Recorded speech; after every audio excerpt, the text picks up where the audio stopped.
Son las 4 de la madrugada. Estás solo en la oscuridad total. El agua helada te rodea por todas partes. Sabes que tus compañeros han muerto. Estás a 30 metros de profundidad en el fondo del océano Atlántico y nadie en el mundo sabe que sigues vivo. Esta es la historia real de Harrison Oken, un cocinero nigeriano de 29 años que sobrevivió 60 horas atrapado dentro de un barco hundido en el fondo del mar, solo, en la oscuridad, sin comida, sin luz, respirando el último aire que quedaba en una burbuja del tamaño de un armario. Y lo más increíble de todo no es cómo sobrevivió, es lo que hizo después. Para entender esta historia tienes que saber quién era Harrison antes de ese día. No era militar, no era buzo, no era ningún tipo de experto en supervivencia. Era cocinero. Había trabajado toda su vida en hoteles de Nigeria hasta que vio una oportunidad. El boom petrolero offshore en su país estaba creciendo y los barcos que trabajaban con las plataformas petrolíferas pagaban mucho mejor que cualquier hotel. En 2010 consiguió trabajo como chef a bordo del Jascon 4, un remolcador que operaba cerca de las plataformas de Chevron en el delta del Níger. Su misión era sencilla: cocinar para los 12 tripulantes del barco. Había un pequeño problema. Harrison nunca antes había pisado un barco. Los primeros 3 días a bordo los pasó vomitando y arrastrándose por el suelo del camarote con mareos, pero después de eso se adaptó, y durante 3 años ese barco fue su hogar. La noche del 25 de mayo de 2013, el Jascon 4 estaba realizando una operación rutinaria: estabilizar un gran petrolero frente a la costa de Escravos, a unos 32 kilómetros de tierra firme. Una operación que habían hecho cientos de veces. A las 4:30 de la madrugada del 26 de mayo, Harrison se despertó con ganas de ir al baño. Se levantó del camarote, caminó semidormido por el pasillo y cerró la puerta del baño detrás de él. 30 segundos después, el mundo se acabó. Una ola gigante golpeó el barco con una fuerza brutal. El Jascon 4 volcó hacia el lado izquierdo en cuestión de segundos. El hundimiento fue tan rápido que ninguno de los 12 tripulantes tuvo tiempo de llegar a cubierta. Harrison lo describió así: el inodoro sobre el que estaba sentado de repente estaba sobre su cabeza, la luz se apagó y escuchó a sus compañeros gritar, gritar y gritar. Logró abrir la puerta del baño y salir al pasillo, pero el agua ya entraba por todas partes. Las habitaciones estaban cerradas con llave, una medida de seguridad habitual en esa zona del Atlántico para protegerse de los piratas que operaban en la región. Sus compañeros estaban atrapados dentro. Harrison intentó nadar hacia donde escuchaba las voces. El agua fría y negra lo empujaba en todas direcciones, y entonces tomó una decisión que en ese momento parecía absurda. En vez de intentar salir, volvió hacia el interior del barco. Esa decisión absurda le salvó la vida. Al retroceder hacia el interior del barco hundido, Harrison encontró algo que no esperaba. En la cabina del segundo ingeniero, pegada al techo, había una pequeña bolsa de aire atrapada, una burbuja de menos de 1 metro de altura. El barco estaba completamente volcado en el fondo del océano Atlántico, a 30 metros de profundidad. Pero en ese pequeño rincón, por pura física, el aire no había podido escapar. Harrison se subió a los muebles del camarote para mantener la cabeza fuera del agua. Tenía el cuerpo sumergido hasta el pecho. El agua estaba helada. La oscuridad era total y podía escuchar a través de las paredes metálicas del barco el silencio absoluto donde antes había voces. Sus 11 compañeros habían muerto. Él era el único superviviente del Jascon 4. Y nadie en el mundo lo sabía. Piensa en esto un momento. Oscuridad total, agua fría hasta el pecho. El barco cruje y se mueve. No sabes si la burbuja de aire va a aguantar. No tienes comida. No tienes agua potable. Y lo peor de todo, no tienes ni idea de si alguien va a venir a buscarte. Harrison contó después que lo primero que hizo fue rezar. Era un hombre profundamente religioso y empezó a cantar himnos en voz alta en la oscuridad. No para calmarse, sino porque sentía que era lo único real que le quedaba. El frío era el enemigo más inmediato. El agua del Atlántico a esa profundidad estaba a una temperatura que podía matar en horas. Harrison usó todo lo que encontró a su alrededor para mantenerse fuera del agua: colchones, ropa, cualquier objeto que flotara. El tiempo dejó de existir.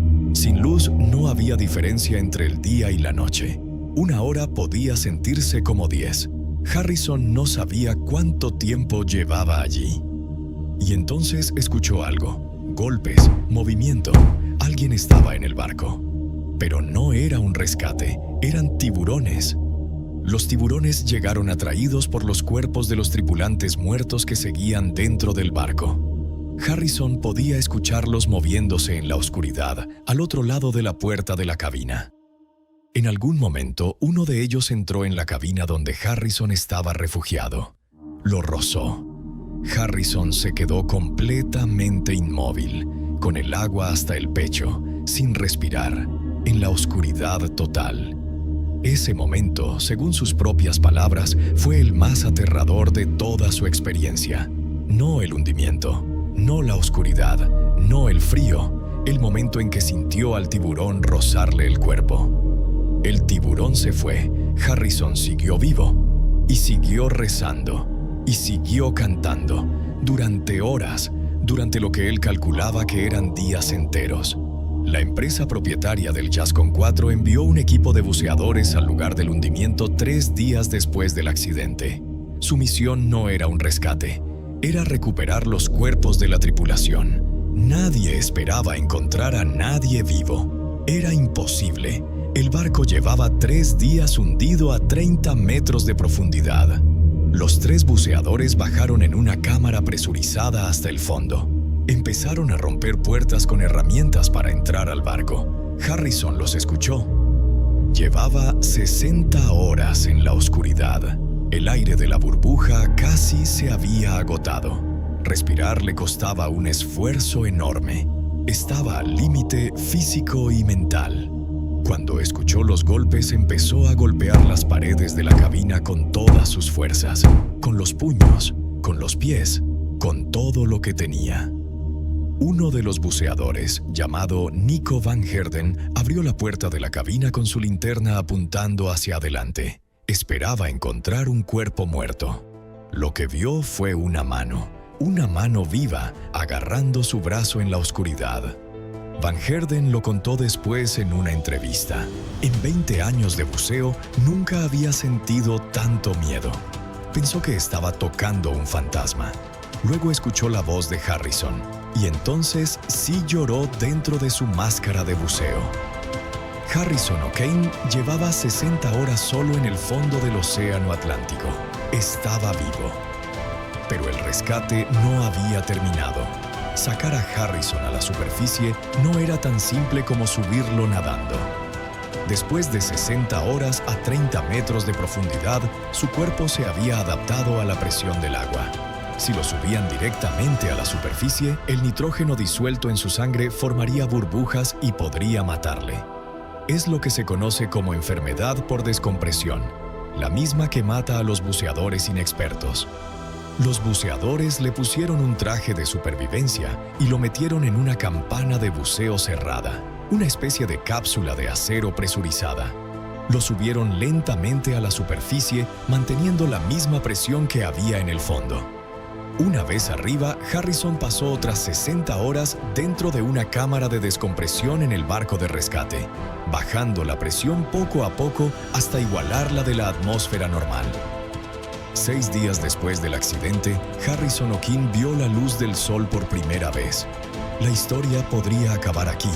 Un hombre que sobrevivió lo imposible, que prometió no volver a acercarse al mar y que vivió feliz con su familia el resto de su vida. Pero Harrison O'Kane no es ese tipo de persona. Durante años sufrió pesadillas. Se despertaba en la noche aterrorizado, reviviendo esas 60 horas en la oscuridad. Juró que nunca volvería a subir a un barco, que nunca más se acercaría al océano. Y entonces tuvo otro accidente. Su coche cayó desde un puente a un lago. Harrison estuvo a punto de ahogarse por segunda vez en su vida, y de nuevo sobrevivió.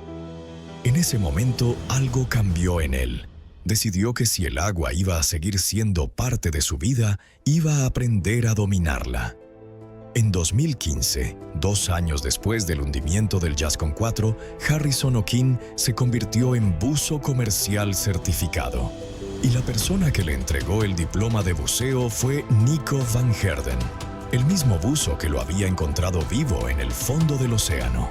Hoy Harrison O'Keefe vive en Nigeria, sigue buceando, sigue hablando de su experiencia cuando alguien se lo pide, y sigue siendo profundamente religioso, convencido de que algo o alguien lo mantuvo vivo en esa burbuja durante 60 horas. Hay una frase que Harrison repite en todas sus entrevistas y que resume mejor que nada lo que vivió. Dios me puso en el baño en el momento exacto. Si hubiera estado en mi camarote, habría muerto como los demás. Si hubiera llegado 5 minutos antes al baño, también, el momento lo fue todo. 60 horas solo en el fondo del océano, tiburones, oscuridad total, sin comida, sin agua y al final convertido en buzo. Si esta historia te ha dejado sin palabras, dale like y suscríbete. Cada semana una historia así. Y cuéntame en los comentarios, ¿tú crees que habrías aguantado esas 60 horas?